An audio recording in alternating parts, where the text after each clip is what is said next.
bit more of a happy, upbeat kind of vlog. Well, although they are quite normally upbeat and happy, sometimes they're tinged with bad news. But this one, not particularly any real bad news, just pretty much good news all the way, although some surprises. It's alright. It's Caravan Vlog.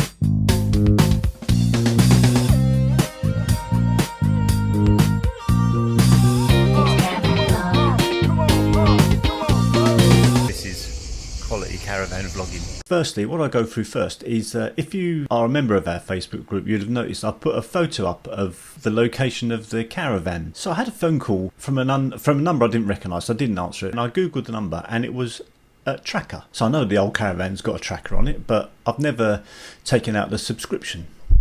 So I'm a bit confused about that. So out of interest, I thought, I wonder if my Swift Command's still running. So if you don't know, Swift Command, it's like sort of electronic brain of the caravan, if you like. It monitors lots of different things, can monitor location through tracker. You can remotely access the caravan to turn on the heating, all stuff like that. All really good stuff if you're into that kind of stuff. Doesn't always work as you might expect, but it's a caravan, so you probably would expect it not to work as you'd expect. I'd confuse myself. Anyway, so I had this phone call. It was from Tracker. Maybe the caravan's moved. So I had a look, and I knew it had moved from the original dealer because where it went back after the crash. Because I'd shared a photo on the Facebook page that it was at a salvage yard near York. So obviously the insurance company had sold it to a salvage company for them to break it up into parts and do whatever they want to do with it. Now I'm not sure what category write-off it was, so whether it could be repaired and put on the road again, I don't know. So anyway, so it's in the breaker's yard, at the salvage yard. So after that I got a text from Tracker, and I looked, so I went back onto my Swift Command account just to have a look out of interest to see if it was still tracking and where it was. Now I found out where it was, and well, if you don't already know, it might surprise you. It certainly surprised me and filled me with, well, I'd say joy. Well, it got a vlog out of it, put it that way. So yeah, so I'll show you that a bit about the old caravan. Then I've got some insurance news as well, because I've got the VIN number, like the CRIS number of the caravan now. So I think when you've ordered a new caravan, I think once you get the VIN number, then it's kind of, I take it that it's kind of been booked in to be made, if you like. So they've registered it, for want of a better word. So I have the VIN number, which that also allows you to get, well, when you get an insurance quote, they'll ask you for the VIN number. Now, if you don't know it, you could give it to them later, but if you have got it, they can give you a quote there and then. But maybe a few surprises, a little bit, well, something I was hoping for didn't happen. It's a question I've asked on the Facebook group, and there was a disagreement on what the outcome would be, but I have the outcome now of the insurance. So that follows this little segment here. So I just recorded this before. It's me accessing the Swift Command and just having a look as to where the caravan is and why Tracker rang me. So here it is. So let's just zoom in. This is quite unbelievable, really. It's come from our dealer here, up to here, on the 7th of June. Been taken across continental Europe there. Maybe that's Calais, I guess. It's gone through Brussels, Netherlands, Germany, Poland, into Lithuania. It took a couple of days, so where are we now? This was the 10th, I believe. Yeah, 10th of June, so it's taken 3 days. If I kind of zoom in, it's quite interesting. If you're not interested, just feel free to skip. So where has it ended up? Let's see what road I can get on. Here. See, this is its final, as somebody mentioned on Facebook, final rusting place, maybe. I did see somewhere where you can see that there are kind of other caravans around, so it's not lonely. Oh God, help me. Here we go. Zoom in a bit. So you can see it's even been moved around in this yard somewhere. Now I don't know if that's a caravan dealer or... Now interesting, my theory is it'll come back as a motorhome. But obviously it's a scrap area, maybe? Hard to say, well, whether it's a dealer or not. Anyway, that's where it is. This caravan has travelled more than I have since lockdown.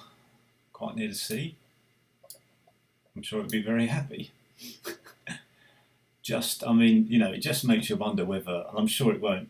I mean, surely it's not worth the while to ship it all the way out there, get it back on the road. Or maybe it's because the insurance, I don't know what category the insurance was written off, but I don't know if you could just buy it, do it up, sell it in Lithuania, and someone's got a really nice caravan that, I mean, they could undoubtedly repair it cheaper. So there we go. From basically north of London up to the Breakers Yard, up north, across the Channel, Belgium, Netherlands, Germany, Poland, into Lithuania. So there you go, Lithuania. Who knew? I mean, what? I don't want any comment. As I said, I don't want any comments about any theories you've got. I mean, as far as I'm concerned, it's insurance write-off. It's been sold, and some garage or breakers yard in Lithuania has bought it. Now, how they get to, I don't know. They've got some link with the salvage yard. Who knows? I think somebody maybe knew something about the salvage yard on the Facebook group, but I don't really. That's not of interest to me really. I just think it's quite funny that one tracker rang me. Now I'm not sure why they rang me. Like I say, I didn't subscribe. It's £95 a year to subscribe to a tracker. Now, do I get the first year free? If anyone knows, I wasn't told that. So as far as I know, I didn't got tracker service where they ring you if. So anyway, they rung me probably when I looked straight after they rung me, and I think it was by that time it was just coming into Germany. So I mean that's probably. It took them 2 days to ring me. But again, as far as I know, I certainly haven't paid for subscription. So I don't know what's going to happen. As I said jokingly there, I'm probably going to be turned into a motorhome and come back. And so that's that bit. So there you go. That's quite interesting, I thought. Secondly, so I said about the insurance. So as you know, the caravan was a write-off. So they've gone ahead and ordered a new caravan. It's due. We should get it by the end of this month, I'm hoping. So I rung up the insurance. So I explained to them that it had been a write-off. It was not my fault. So they went through. So I was like, "Oh, can the insurance be transferred?" And they said, "As you've used the policy, so you've made use of it by making a claim, and the caravan is no more, then I'd need a new policy." Which means I had the caravan. I had it insured for 8 weeks, wrote it off, and now I've got to take out another insurance. So £350 in March, and in June I've got to pay again. Two ways of looking at it. One, I can see all that. I don't know that it's possible for you to find that information out beforehand. I mean, you wouldn't expect this kind of thing to happen, but I'm guessing it's fair. Obviously, I'd rather it was somehow that I'd paid and the new caravan. I was a bit surprised, but not that disappointed that I needed to pay again. I mean, you could look at it one way. Okay, they've basically done their side of the bargain. They've replaced the caravan old for new, even though it was only 2 months old. But I have a brand new caravan, and basically all I had to do is get the caravan insured. And I don't know if the caravan's stolen, whether the same thing happens, because you've made a claim on insurance, whether you have to insure it again. I mean, I'm kind of assuming you do. I know, I can remember Carefree Caravans doing a vlog on this. I'll have to look at it again. Now I'll think of that. I think they did have to get it insured again. Anyway, so I went through the process as usual, getting an insurance quote, and the insurance quote is 15% more expensive because I made a claim. Now, I could obviously go somewhere else. Even though it's a no-fault claim, it's still a claim, and I know people in the comments can say that's really unfair, but I mean, that's the way insurance works, and we are broadly aware of that. Well, I'm broadly aware of that anyway. So there's two ways of looking at it. I'm not that peed off with it. I'm not going to moan about it. I mean, for me, the insurance and the broker have done a really good job. I mean, I have argued previously that it was taking a long time. I don't know if it has taken a long time in real life. You kind of always want your stuff done immediately. These things do take time. And of course, pandemic, Suez Canal. What else was there? There was a few other reasons that it could have been delayed. All joking aside, I'm reasonably happy. So I've got another insurance. I've got insurance with the same place. Now, I could have gone elsewhere, but I know this company pay out. This insurance pay out. They've not argued about anything. They've just. I had all the photos sent to them, and it's all gone smoothly.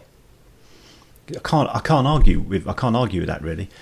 So that's the news on the insurance. So I've got the new caravan insured, bit of an uplift in the cost, kind of to be expected as you've had a. I mean, I could have rung, like I say, I could have rung round and maybe got it cheaper, but you know, I didn't feel. It's a weird way I felt duty bound. I didn't really feel duty bound, but you only know if an insurance is any good when you actually need to make a claim. I've had to make a claim, and they've done good with the claim. You know what? It's not their fault that caravans take 3 months to get delivered. So what I'm saying is, if you write a caravan off, you do, when you get a replacement caravan, you do need to then insure it again. I mean, I know in the comments you'll probably argue that through no fault of my own, I've paid £350 insurance in old for new in March, and then in June I've had to pay just about £400 insurance. So in 3 months I've paid £700 insurance. Oh my god. Here's the thing, if I hadn't had new for old, what position would I have been in? Would they have taken the market value of the caravan, which, as I've said in the previous vlog, was about, if you look at a market value now, they're about 21,000. So I would have paid the best part of £30,000 for a caravan, and they would have given me a cheque for 21,000 and said, there you go, Mr. Bill, off you go and get yourself a new caravan on us, our pleasure. Don't thank us. No need to thank us. Well, I wouldn't have been thanking them, would I? Because I would have been £9,000 out of pocket instead of £700. Well, £400 out of pocket because I've had to pay the insurance. Actually, I've had to pay the excess as well. That's not add it up. It's just, there's a new caravan coming. We're very happy and we're very pleased with the outcome, even though it is, for some reason, the old caravan is in Lithuania. If you're ever in Lithuania, do look it up. I don't know. That's pretty much it for this vlog. It was just showing you where the caravan had gone and showing you that I do have to pay for insurance when you write it off, because that insurance is basically completed. You've used it and made a claim on it. Thanks for watching. Enjoy the sun. See you in the next one.